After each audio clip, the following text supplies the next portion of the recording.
if you were going to be at the link. Yeah, Nope. you and I will both be I will be at the book link. at the link. We'll be doing some great stuff all weekend long, promotions, giveaways, drawing for $1,000 on Sunday to bet on the big game, and you win whatever you retain from that. That's always gone over well. We've done that for a few years. Good crowd last year. Yeah. And I imagine you guys are expecting even more this year. I certainly hope so. I think it'll be good. So come down and see us at the book at the link all weekend long on Super Bowl.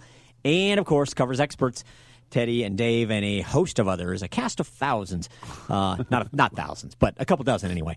If you want to have some skin in the game, but you don't really feel like you have time to do the research, make sure you check out Covers experts. If you're a newcomer, use the promo code ESPN Covers. ESPN Covers, get 50% off your first purchase. Who's Maddie? Maddie is she's been doing video for us for a couple of years now. Maddie Palmer. She's been pretty good. She's very good. She does our live. She's the host of our live stream on Sunday mornings that we do Sunday mornings throughout NFL season. Very good, and she also does a lot of solo videos that we put up on the site and out on Twitter and so forth. And she's very good. She's up in Canada with a lot of my Covers peers. It's ruined things because. No, I mean, for so long we could just say, yeah, she looks good, but she doesn't know anything about sports. Well, yeah, and you were right. And now you can't say that anymore because now they're good looking and they know a lot about sports. They're ruining things for us. I guess it depends on how you look at it. No, I mean, it's awesome. We've lost another. We've lost another aspect of life where we were superior, or at least thought we were, and it turns out that some of these ladies are really good. So at the top of the show, you were like, "I'm not going to make any sexist I was thinking comments about today." That wasn't a and sexist boom, comment. There, open mouth. No, this was a very liberal stance that I just took. Okay, It was. Well, I mean, I'm giving full credit. I'm Giving full credit. Yeah. I mean, I'm not one of these who's saying, I don't, because you still get that from a segment of the population. just give me a get off my lawn and.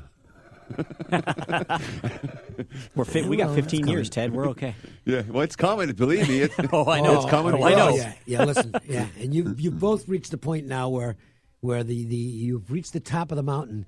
Right, we're at the apex. It really picks up speed once you start going the other way. It's just like skiing, okay? It takes friggin' forever to get up there on the ski lift. You can have like 3 drinks on the way. But then once you start going downhill, it's like, holy crap, and you can't stop it, okay? If you stop it, you hurt yourself badly. All right, let's go with DePaul Marquette. Come on, DePaul, fire the coach, will you? This guy couldn't hold a lead if his life depended on it. And the team's clearly going to start getting discouraged. And Marquette, by the way, don't look now, but they might be the best team in the Big East. They're playing some ball. DePaul's just won 3 of their last 4. They went on the road and won at Seton Hall. They went on the road and won at St. John's. I know, but I just don't. They're covering numbers. They took They gave Nova a battle. You know what it is? I can't get them right. This is personal bias on my part. And I mean, they've been. I was trying to make a case for Marquette in this game, and I didn't. The number's too big. Yeah, I didn't even come close in the end. I'm like, I'm with you in theory, saying that this is the Golden Eagles team may well be as good or better than anyone in the conference. They haven't lost at home all year. They've been smacking teams around, and yet they're turning out to be what a lot of people thought they would be last year. Talking about them last year, saying wait till next year with Marquette, they're going to be really good, and it looks like they are.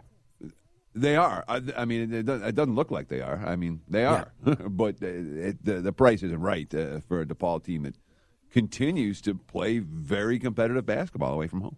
Now, Marquette, rolling as they are they attracting action at the windows, Patrick? They are, but it's a little bit different than you might think. I mean, this opened 10.5 on the overnight line, Eric said at the Superbook, and it got as low as 8.5. But Eric said since then, it sounds like that was more of a market move with the Superbook. Right.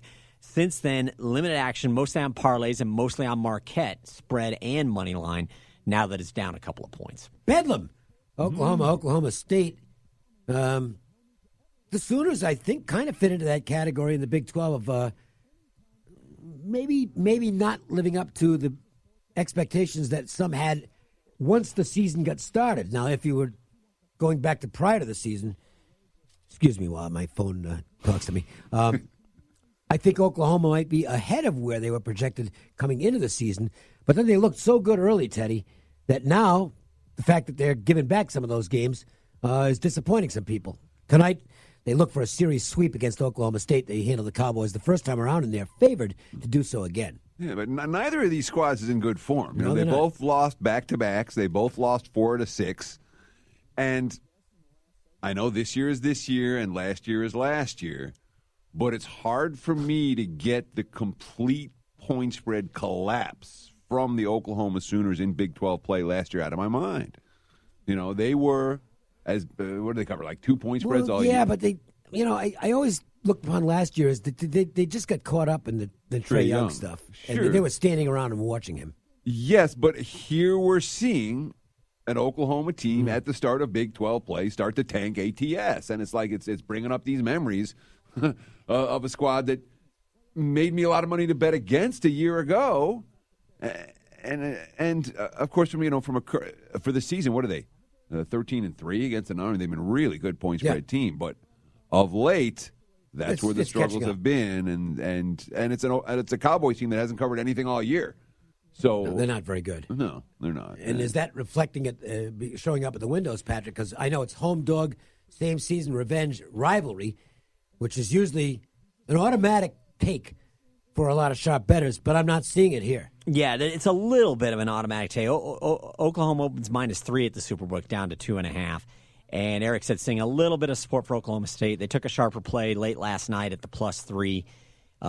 Which prompted them to go to 2.5. But he said since then the action has been pretty limited on this game. And we'll talk about the Mountain West matchup involving Nevada, nationally ranked, tied for first in the loss column in the Mountain West Conference. They will pick up a win tonight against Colorado State. But covering the number might not be easy because the Wolfpack continue to show they just, for some reason, can't play a first half. It takes them a while to get interested in the game. And one thing we know about Colorado State, Coach Medved has done a fantastic job with limited resources in keeping this team in games. And boy, do they play! If you've watched Colorado State play basketball, they play hard. Well, the line's down a tick on this, and it's like you said, it's a fat line. Open 19.5 at the Superbook, down to 19. But Eric said the action we have seen pretty limited on this as well because it's such a huge number, but it has been on Nevada. He said, he feels like, doesn't feel like. He says there's been support in Nevada almost every game. People seem excited to have an in-state team be this good. And they are this good. And they are definitely this good, very good. But as you point out, Dave, it's just, kind of a slow starting situation. And when you're favored by 20 and you're just basically projected to go out and batter this team, it may be hard to get them interested in those first 20 minutes. And this is a Rams team. You talk about how hard they've been playing. They started out the season and they were a point spread disaster area. They were terrible. I think they covered 3 of their first 12. All of a sudden, this squad's covered 5 in a row. And a lot of them by margins where they're catching double digits and they're hanging around in the game right through, just like they did here against UNLV. But Nevada's three-point shooting has been the problem. That's why this team isn't blowing teams out of the water. They haven't been hitting threes. They haven't been hitting threes all season. The weird part of it is it was Caleb Martin, I believe, who hit the 3 to beat Boise. And that was the first one he hit in a month. Yeah. Literally in a month. It's not like they don't have shooters. And I would anticipate that, it's hard to say, can this team offer point spread value? They might be able to because they've been fairly mediocre ATS, not covering some of these numbers despite the fact that they haven't been hitting the threes. If they're hitting the threes, they're going to start beating teams by 30 again, which they're very capable of doing. We'll take a break. We'll come back. And marquee matchup tonight. This is a big game down the street at T-Mobile. Nashville and the Vegas Golden Knights coming up next. The Las Vegas Sportsline. What's hot today? It's time for the Wager Talk Marquee Matchup of the Night. WagerTalk.com. Start winning now. I like it when we've got a legit marquee matchup involving one of the local teams. And we've got one tonight, guys, because it's the Nashville Predators with the exact same record as the Vegas Golden Knights. So how much is on the line for these 2 points tonight at Thomas and Mack? Also, the last game for both teams before they head into the All-Star break. With some of the teams that are not as much in the thick of things, you can see where they might mentally check out and go on vacation a little bit early. I don't think that's going to be the case tonight. I think this is going to be a really intense game between these two contenders in the Western Conference, Teddy. And the Knights are coming off, such a sluggish showing on Monday. Where they're caught in a flat spot. Yeah, and then they played like it was a flat spot, and it's the type of game where they're supposed to step up. But, obviously we know Nashville's no joke. And it feels more like a pick'em game than a minus 150 game, and that's where the markets have moved. Yeah, it's a lot of money on the Golden Knights in this game, it looks like, Patrick. Yeah, this is the one I discussed with Jeff Stoneback on Monday at MGM as we were kind of previewing the week ahead in the NHL, and this game obviously stood out for the Wednesday night slate, and he said, look, we're going to be open at minus 145, minus 150. But to Ted's point, it's not necessarily because, all things being equal, that Vegas is a 150 favorite against Nashville. It's simply a matter of math, and they get overwhelmed by public money on this, and they get overwhelmed by public money on the puck line on this. So he said, look, we'll take a Vegas win by one. Just don't win by more than one. and the puck line tonight's paying out, what, plus 180? Oh, yeah. Plus 185 even in a couple I'm spots. a little surprised that the puck lines still remain as high as they are because of the... I mean, this is where I would be adjusting somewhat, even if I were alone on this. And the reason for it, it's not just something off the top of my head. If teams are pulling goaltenders with 3 minutes to go in the game, as opposed to 1 minute to go in the game, there's a better chance of an empty net goal. Yeah. And you're seeing empty net goals that are covering puck lines. So I'm expecting that at some point we will have puck lines more similar to baseball runs lines of minus 1.5, where you're not getting plus 180, okay? Those days are long gone in baseball. Let me ask you this. When it comes to handicapping hockey right before the break. Tough. Is really it tough. You take it light? Yeah. I took one game tonight, and I might be on the wrong side of it. I don't know. But they're getting some players back from injury, the Blues. So there's a little something extra. Well, I'm thinking they're getting 3 guys, at least 2 off injured reserve tonight, maybe the third one. He's a game-time decision. And that could be some life. The other one that would apply tonight is Minnesota. They're in a dead spot at Colorado. Can you trust the Avalanche laying even 140-ish? They're not playing very well, but teams coming out of Las Vegas. I think it's now 5-17 in the last 22.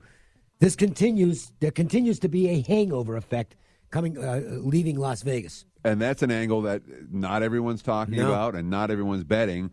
It's an angle that makes sense. I spent the last week in Calgary, Winnipeg, and Edmonton, and now I get to hang out in Vegas for a couple nights. And an extra day, too. Sure. That's certainly something that it passes the smell test. I have not ruled out the and possibility of adding the Avalanche to my card tonight. Still thinking about it. I think it's reasonable. Adam Hill outside the door here, I think he was one of the first ones to point out that Vegas hangover effect. Actually back in December in the RJ, and it was fascinating. Well, it worked last year too, and it worked. It worked on both ends last year because teams that came in early they were having a good time before they played the hockey game. Okay, and they were not ready to play. I think teams have gotten accustomed to it more in a non-voluntary fashion. They don't come in a day before the game now. Yeah, they're smarter. It's like, no. We'll arrive at night. You guys go to bed, and we have a morning skate. But you get that extra day leaving Las Vegas, and it seems to be of great benefit to go against those teams right now. So if you're looking for something there, Colorado is a home favorite tonight. What's going on at Covers right now, Teddy? No, Wager Talk. At Wager Talk. It's the Wager Talk. We already did Covers. You did Covers. Patrick. We're good. Wager Talk, we're both on Covers, so it was easy for us to get confused. But Wager Talk, of course, and Sports Memo is what we talk about here. Yeah, exactly. I could talk about Sports Memo all day. Yes. But, I mean, it's if you like this type of analysis, like we do every day here on the Las Vegas Sportsline, obviously at Sports Memo, we do a daily podcast. You can download that, listen to your car. Tons of articles, tons of free info. Just finished shooting videos this morning with Kelly. So those will be posted later today. And, of course, we have picks for those who are interested over at sportsmemo.com. And we should mention that next Monday we'll be taping basically a marathon heading into the Super Bowl. We're going to have sportsbook directors showing up, handicappers from outside of our own house, if you will, the Covers and Sports Memo. The Wager Talk and Sports Memo. There'll probably be some Covers guys there, too. Sure. And with good reason. The Super Bowl is something where it's not really really isn't a selling game. No, and it's a betting holiday. Yeah. I mean, the United States legitimately has one betting holiday. This is it. Nothing wrong with talking about it. It is time for our LPT Play of the Day.